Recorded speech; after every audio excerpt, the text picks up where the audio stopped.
All right, I think we will get started. Hello, everyone.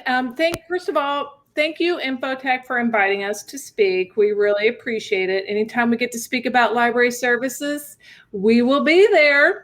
Um,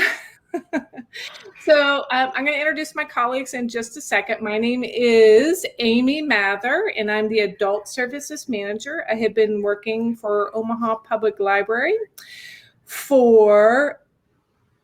since 2008, so over 13 years. And prior to that, I worked for a publishing company. And our presentation title today is 1 Week to Live. When we first talked about, when we came up with this title, we didn't think, it actually took us a while before we thought, oh God, could be read two different ways, 1 week to live. So we didn't mean that. We meant live with all of our services, 1 week to live, reimagining public library services during COVID-19. So I am going to hand it over to my colleague Wenzl to introduce herself. And we're going to also, by the way, my name is Amy, and then there's another Amy. So to make it a little bit easier, we're going to call ourselves by our last name. So I'm Mather, and then we have Wenzl. So Wenzl, take it away. Yes, hello. I am Amy Wenzl. I'm the branch manager at the Charles B. Washington branch of Omaha Public Library, so up here in North O.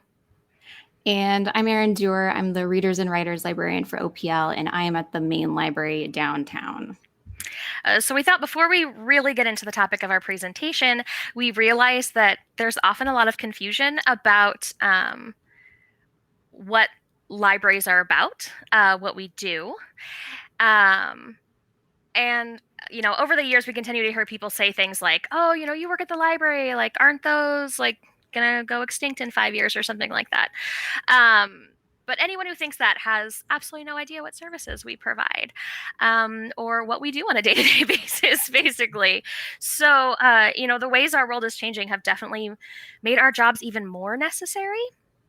So we're going to touch on that in a minute. I'm sorry, Mather. I am like scooping ahead, ready to go. Why don't you go into like our full presentation here? No, that's okay. So we just bounced a little ahead. So excited. We have Activator in our top 5, so we tend to jump ahead. So we're going to talk about like what library services look like during the pandemic timeline, all those amazing outcomes that we had and all the lessons learned, which we are continuing to learn today.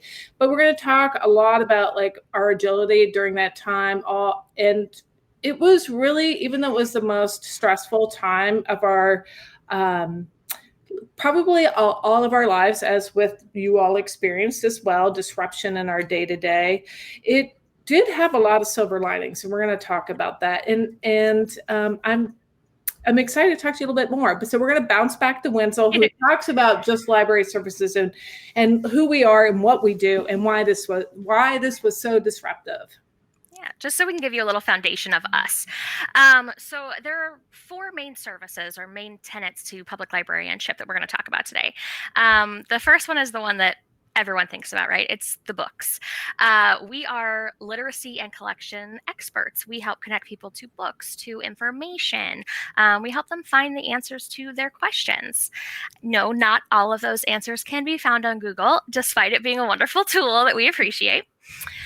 But one of the other main tenets of public libraries is equitable access. We bridge the digital divide. Every day, I help people connect to the internet. I help teach them how to scan, how to email. We help them apply for social services, create a resume, apply for jobs. More and more, we are relying on technology for all of these different aspects of our lives. But, technology can be confusing a lot of times, and it can also be expensive. We all know that.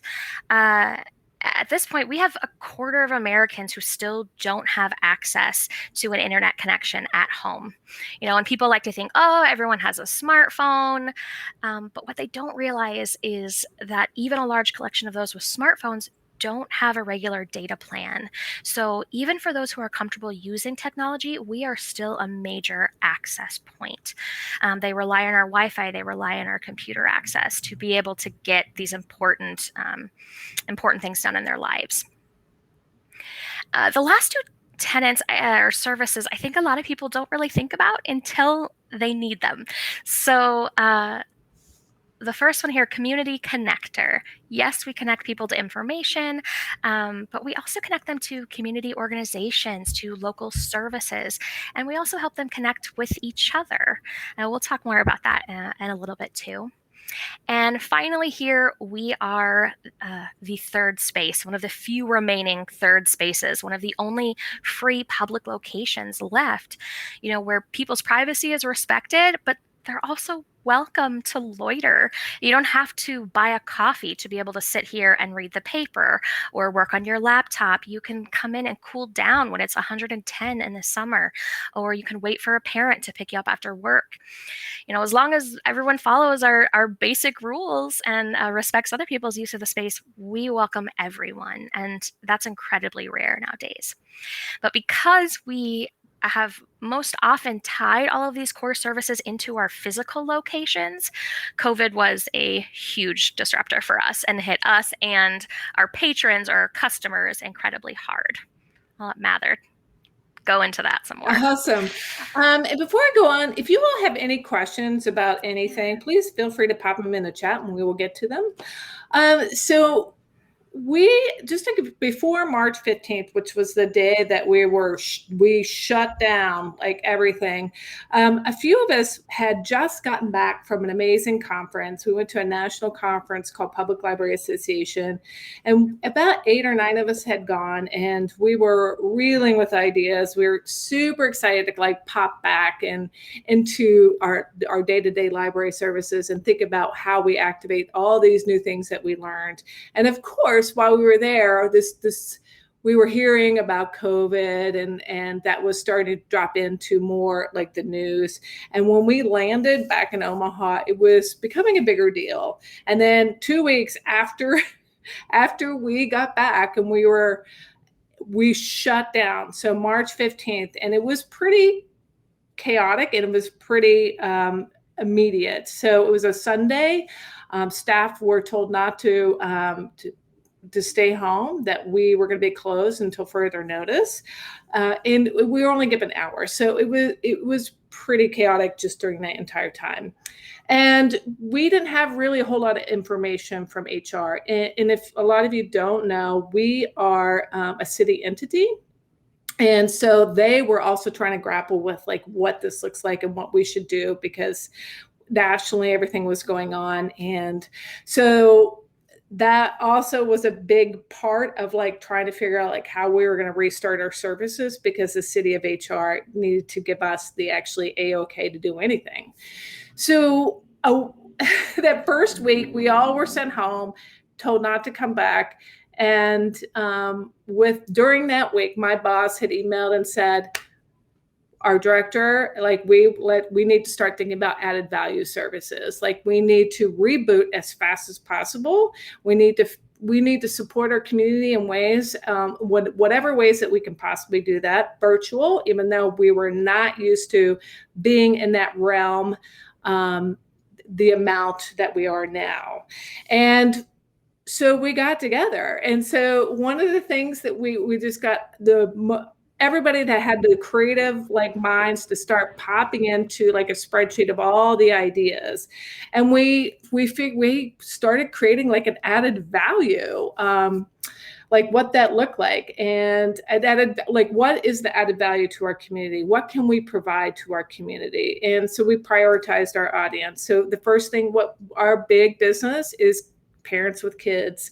Like we are, that is one of our biggest businesses. So that was one of our number one areas to focus on. And then folks who live alone and feel isolated, what can we provide them that feels like they're filling up their day when they are also being shut in by this pandemic? And then folks like me, I am an extrovert. So folks who need an outlet to connect with people, and like book club hangouts, whatever like we can create so people can see each other, even though it would be in this virtual space. So, and our vision for this entire thing was to engage our community by providing online content to continue to support lifelong learning, which we love, and literacy and connecting our patrons to OPL staff, us, because we are that space. We are connecting with our patrons on a day-to-day with like supporting them what they're reading and connecting on that level or telling about our programs. So it was exciting. It was really fast. I've never seen so many ideas like pop into a spreadsheet and blossom out of a spreadsheet into like actuality as fast as that we did. So that was amazing. And we did have, of course, we did have some problems along the way because city HR, there's a lot of red tape there. For one of the first big things we had to grapple with is like, what does telecommuting look like? Because we actually didn't have a telecommuting policy in place, and because most people were working at home and trying to figure this out. So that was all week one. So in week one, we were just literally going crazy as fast as possible, figuring out these projects. And then week two, we're really back to work getting these projects and figuring out like what that looked like. And then of course, Zoom, like everybody, I'm sure in the entire world, Zoom became a verb. Zoom became part of our big life. We were Zooming, Zoom. And as much as we all have a love-hate relationship, and we will continue probably forever to have a love-hate relationship with it. But so I am the adult services manager. Wenzl is a branch manager. So all the admin and managers were tasked to figure out meaningful work for all the staff, because at that point we are still employing every single human that was here at Omaha Public Library. And we needed to find work for them to do, because all our work was disrupted in the day-to-day, from checking in books to shelving books to doing actual programming with humans. Like we had to turn that around. So we had this idea. We had the go-getters all together figuring all this out, and we were creating the infrastructure very, very fast. And one of the things that I think that was great about it was like we were able to figure out how to align all the right departments together to make sure we can get these ideas off the ground. So it was like on the boots, like boots on the ground project creation at all times, which was great.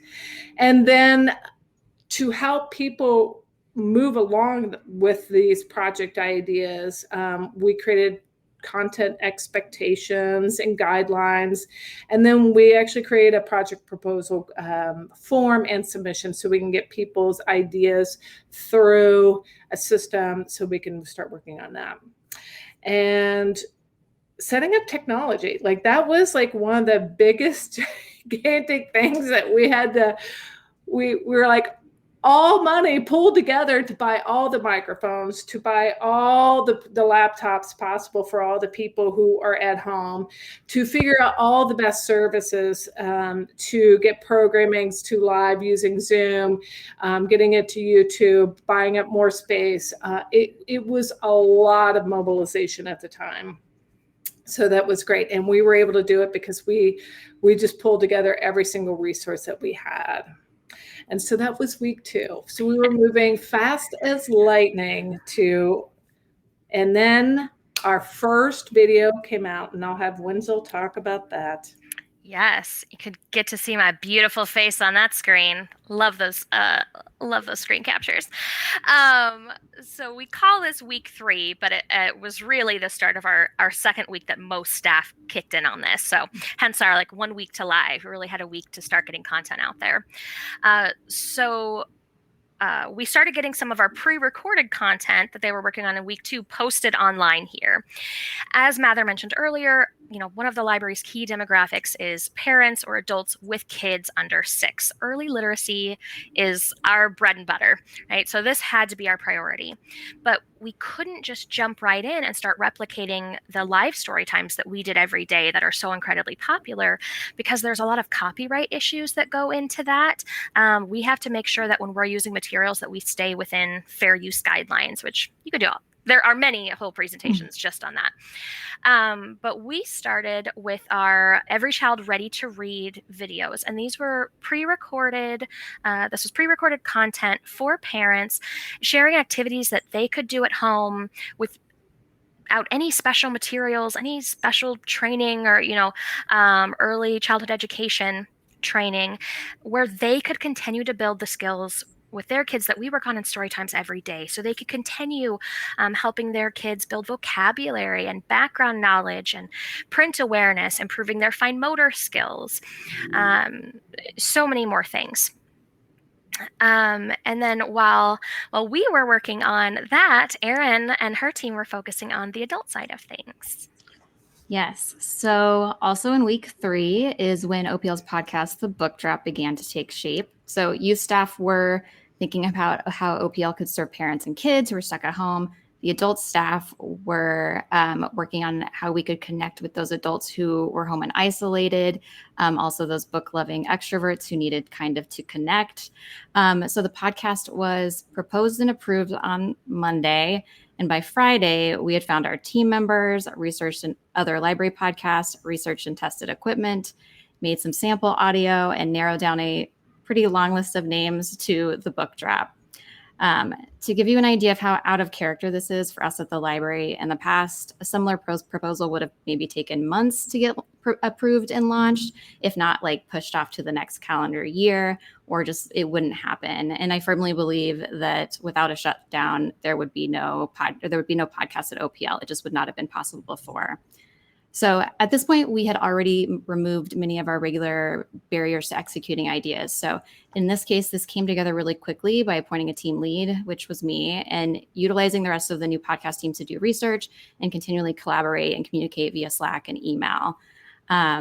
We also harnessed individuals' already available talents and skills. So in this case, especially those that we weren't using in our other library work. So examples of this, David, one of our podcasters, is a musician. So that eventually led to us getting our theme music for the podcast.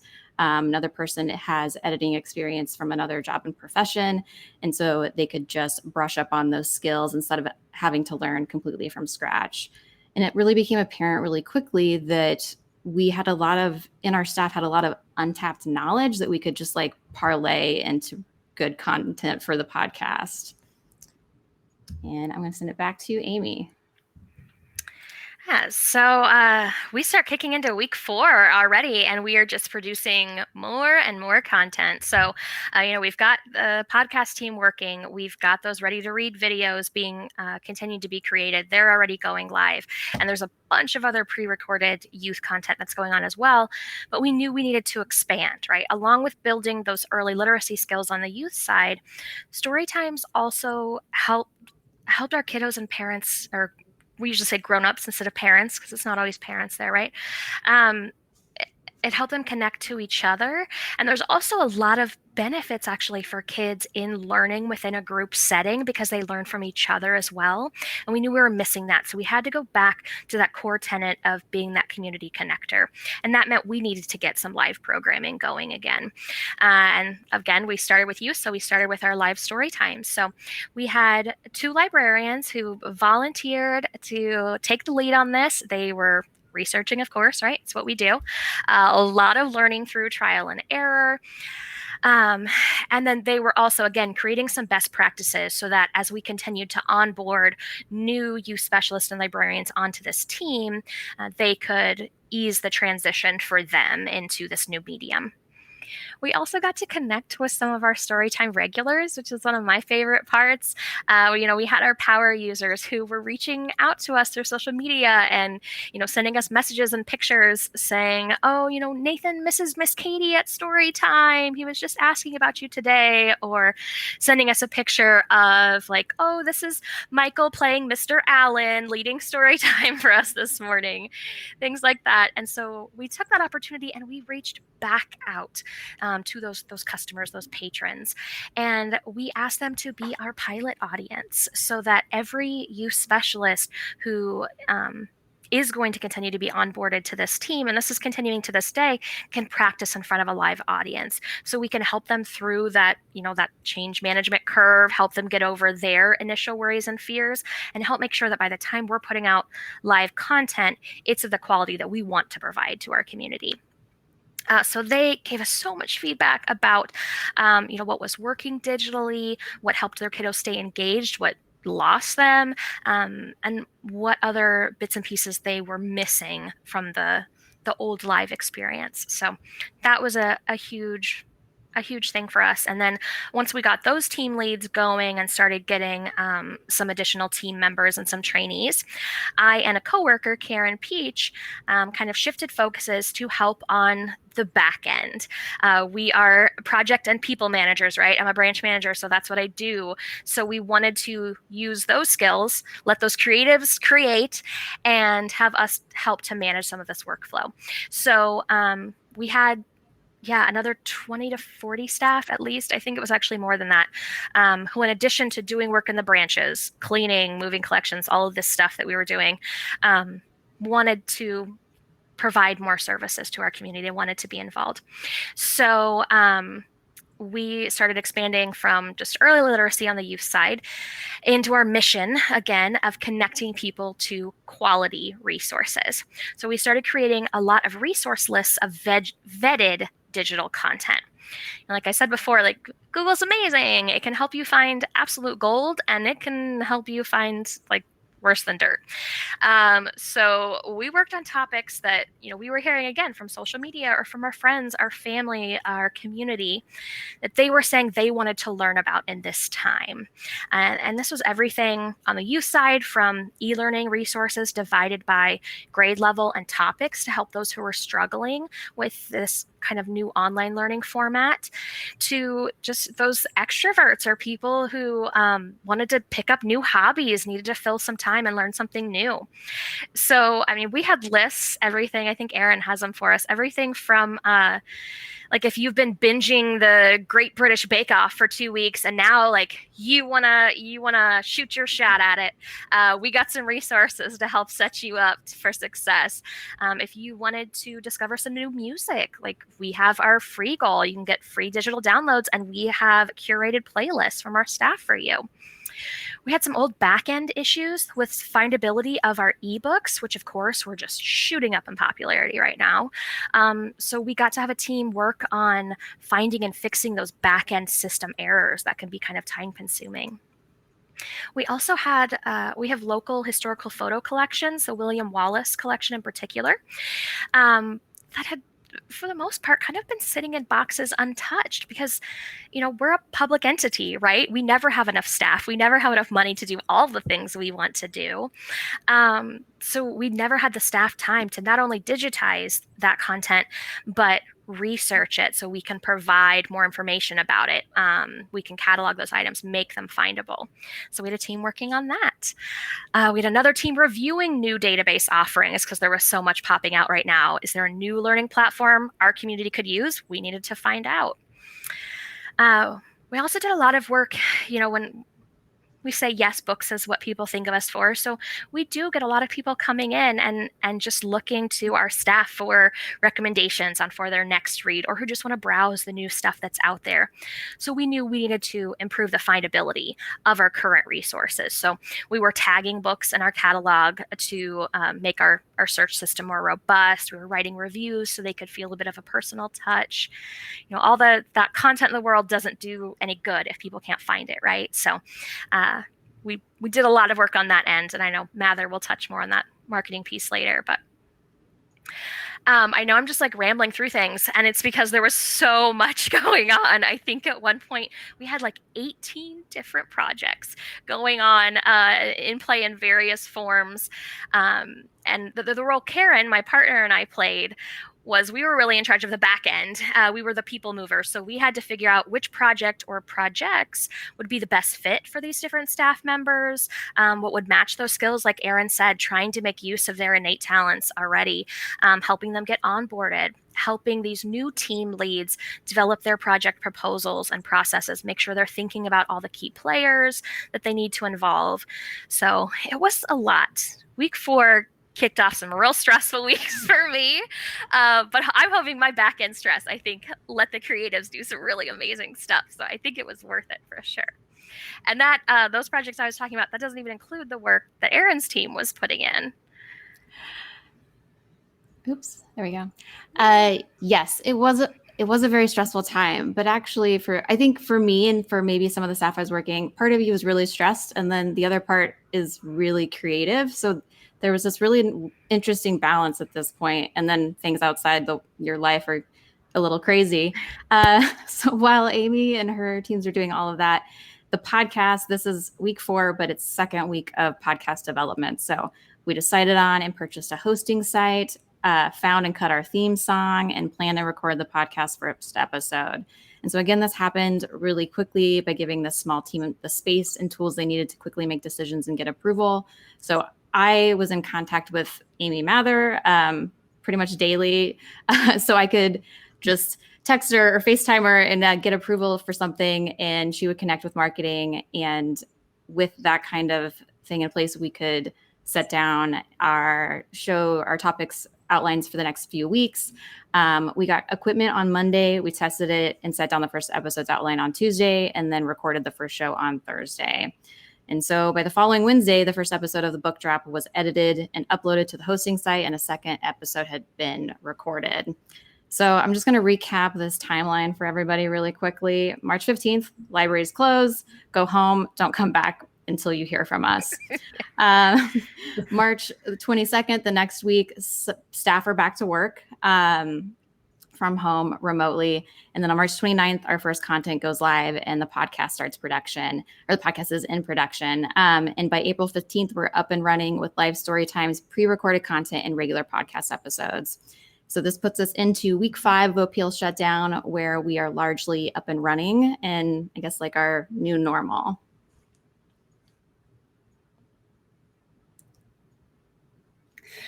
All right. So sometimes when I think about our timeline and how fast that we went from closing to all the things, it amazes me. But what helped with that and how we found our rhythm with all of these projects, even though there was a lot of stress, as Wenzl alluded to, and it was a very creative time for Erin, which that's exactly where we wanted her, because we needed her to create. We were trying to taking that stress, and then figuring out all the communication methods, because those were disrupted in our life too. So it was texting, it was Zooming, and we use internally Slack, which I feel like that has amplified significantly since the pandemic. We use it so, and now it has become a sort of a regular internal communication for us. And we also had to figure out like all the products that could get to where we needed to virtually. That became Zoom and Crowdcast, which both have their pluses and minuses, and we use it like whatever works better for whatever we're producing. And with communication, and I'm sure that all of y'all are familiar with this, is sometimes you're always constantly communicating up and you're communicating down, and that is just constant. And one of the things that we wanted to make sure that we were having, because we did have some stressful times, and when Wenzl and Karen, and it was me, and there was another youth services manager managing like this entire project like scope, and then everybody else were in branches sort of just cleaning, doing up like whatever it was. They were just in the branch kind of managing back end stuff. So people had the opportunity to either work in a branch or work on added value projects. And what that looked like was like people could say every week, everybody had a opportunity to say, I want to work here or I want to work here. And at that point, it became really problematic, because if you're going to work on added value and be on a project, we need you more than a week. We can't onboard you in like 2 days and then have you bounce out. So we recognized that pretty quick. And then we asked like our people who Wenzl and I report up to, that like that has to change. We need like long-term added value project leads. Like Erin was a project lead, and that's what sort of unclogged us a little bit in the communication efforts, and allowed us to reboot and get back out there for a more streamlined process. Okay, so let's talk about outcomes. So first, most obvious outcome is the content we created and are still creating for our patrons and the community. So for parents with kids, we now have that video collection of early literacy tips for parents or for grown-ups. The pre-recorded story times and daily online story times are still going. And included with those story times, we were able to create a regular bilingual story time, which helped us expand our relationships with our Spanish-speaking families, which was really important to us. We've also made those ready-made resource lists for homeschoolers and remote learners and their parents, and as well as those adults who were stuck at home looking for things to keep them busy. For adults, we have a regular podcast. In all of this, we also created a base for other high-impact virtual programming that we did later in 2020 and early 2021. So to date, the Bookdrop has produced over 50 episodes, established a regular listenership, and has been downloaded nearly 8,000 times.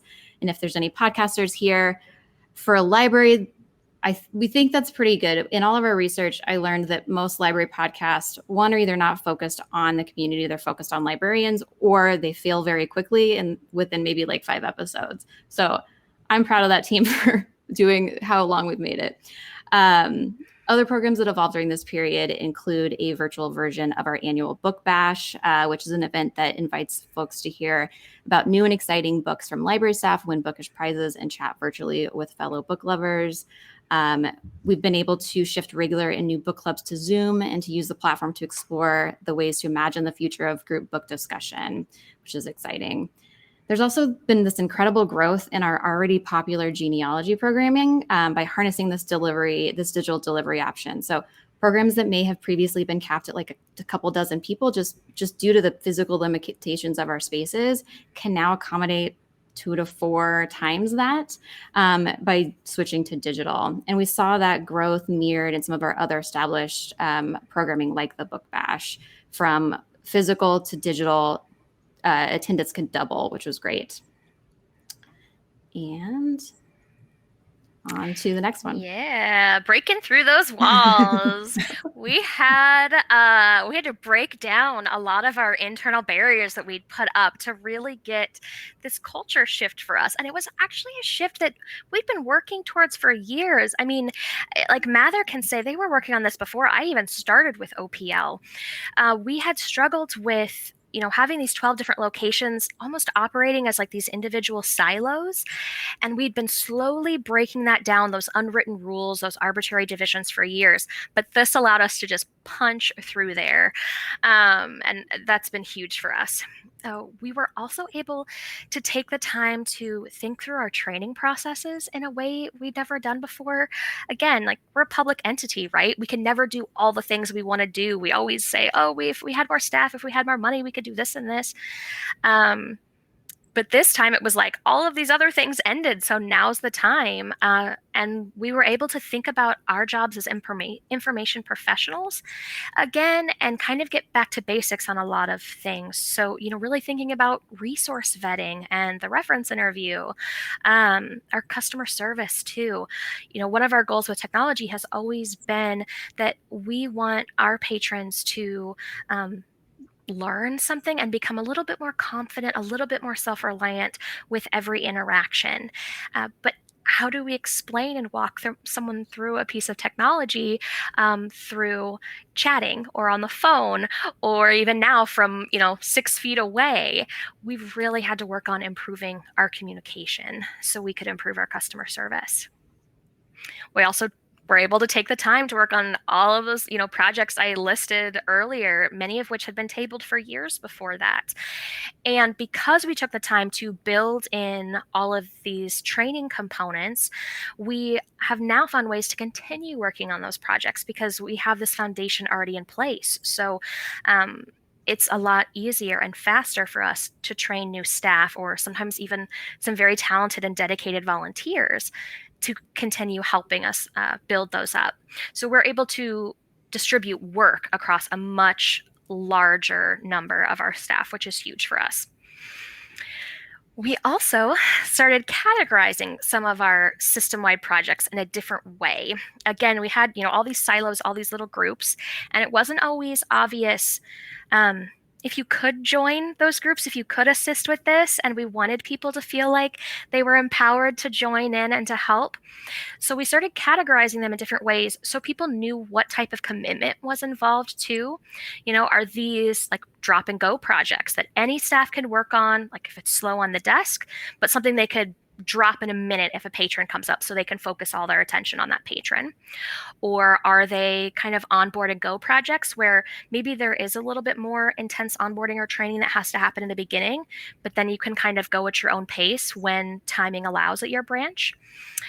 Or is it something that requires a much clearer commitment? Are there regular meetings? Is there a clear project end date and goals that you're going for? And this is what kind of led us into this blend of old and new that we've gotten to, that Mather's going to tell us a little bit more about. All right, this is a picture of our virtual studio, which is where I'm recording today. So the blend of old and new, like this picture actually exemplifies this so well, because we have this big, beautiful Mac. We have this interesting turquoise chair from probably the 60s that we found in a closet somewhere. And of course, our beautiful card catalog that we no longer use in it for its intended purpose, but we are reusing it for our virtual studio. So I absolutely love this. So with the blend of the old and new, we really are thinking about how we utilize all the skills of staff and how we can align that with what the services that for our community, or what that looks like.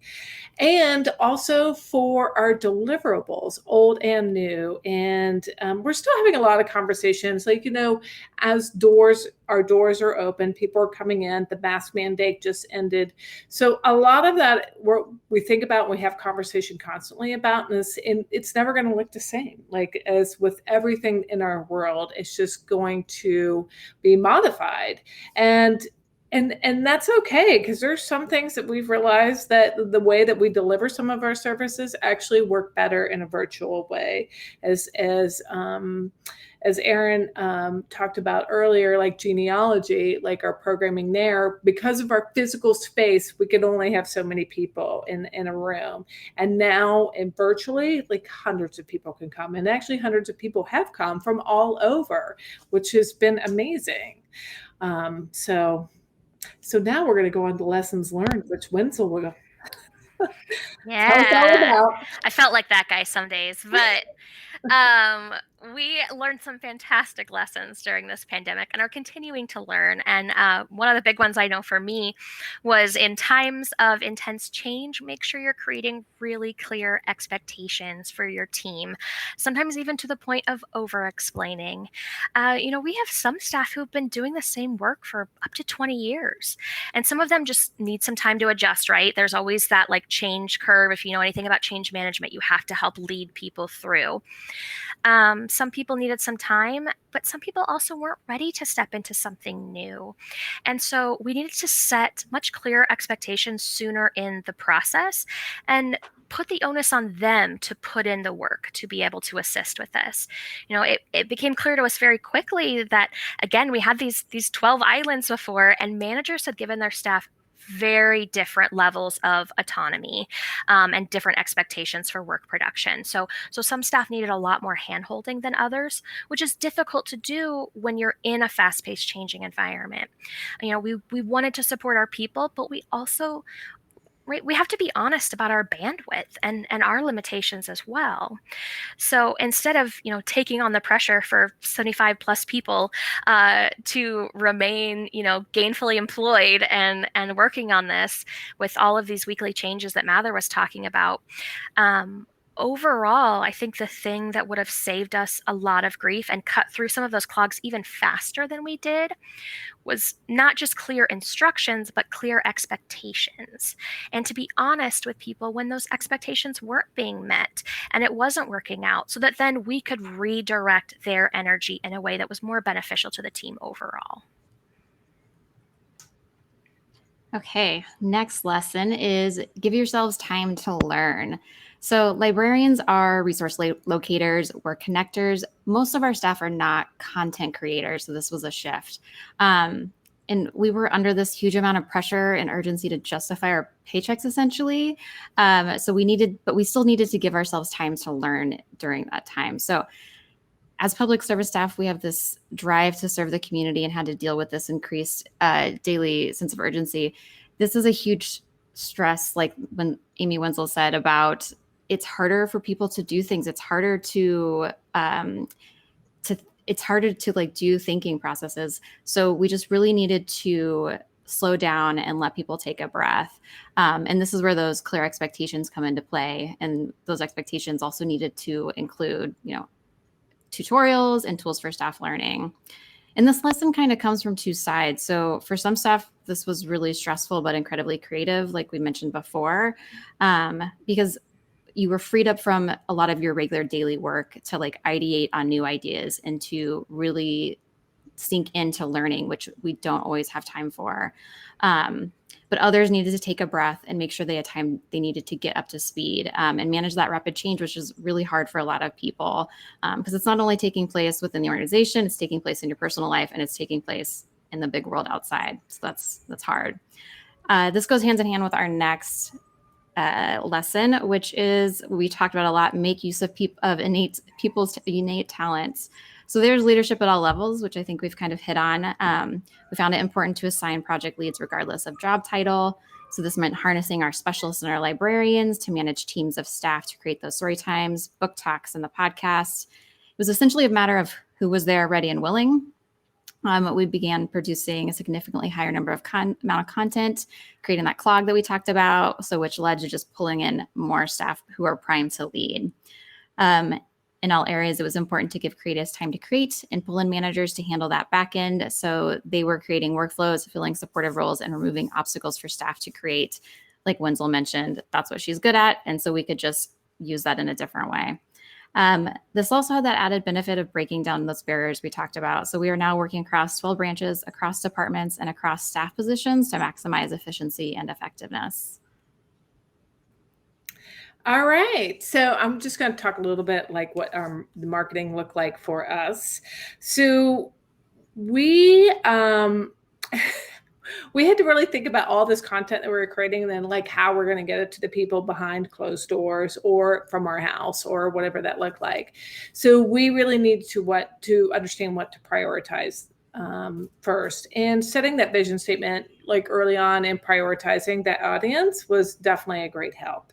And also answering the who, what, when, where, how, and why of all of that, always having that circulating in our mind at all times so we understand what that is, and then communicate with our marketing department and figuring out like what's the best way to get whatever that we're trying to like produce in the right place so people will find it, whether it's our web, Instagram, Facebook, YouTube, Crowdcast, Zooming, all the things. And so we did struggle. We struggled a lot at the beginning to figure out how we got the word out that even though we're closed, we still have all this amazing stuff. And it was, because we were so used to serving people right in front of us, it took us a while to adjust to that, to figure out how to still have that joy knowing that we're serving people even though we weren't actually seeing them. And we had a lot of power users. We have quite a bit of power users who also weren't used to reaching us or connecting with us virtually. So that was a little bit, we had to figure out how to lure them back, how to connect with us. And also, on the flip side, we also created this huge customer, new user base because of all this digital content that we're creating. So that was awesome.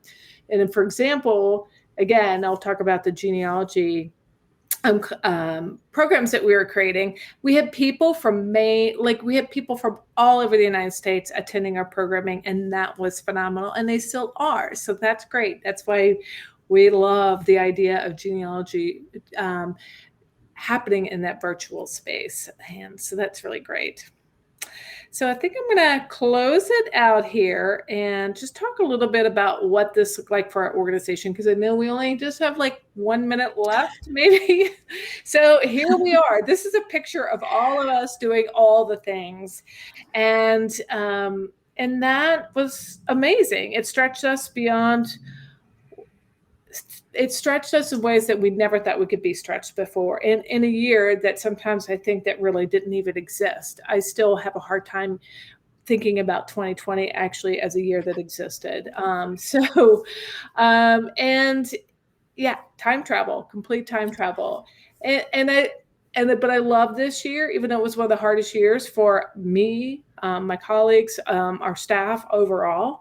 I would absolutely say that we had so many silver linings in all of this because we were able to really connect to our community in ways that we never thought about before.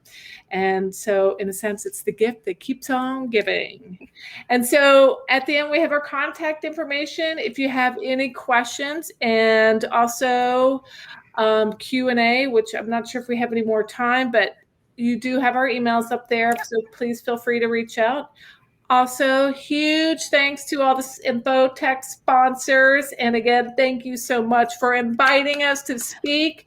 And we really appreciate being here. So please get your library card today. And listen to the Bookdrop podcast. It is awesome. It's on any podcast app. Yeah. Just search for it. Yes, exactly. Thank you. Thanks, everybody. Thanks, everyone. I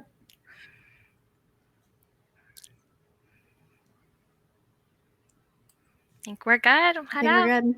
Bye. Thank you guys. Thanks, Tony. Thanks, Emily. Thanks, Keegan. Yes, thanks, Emily.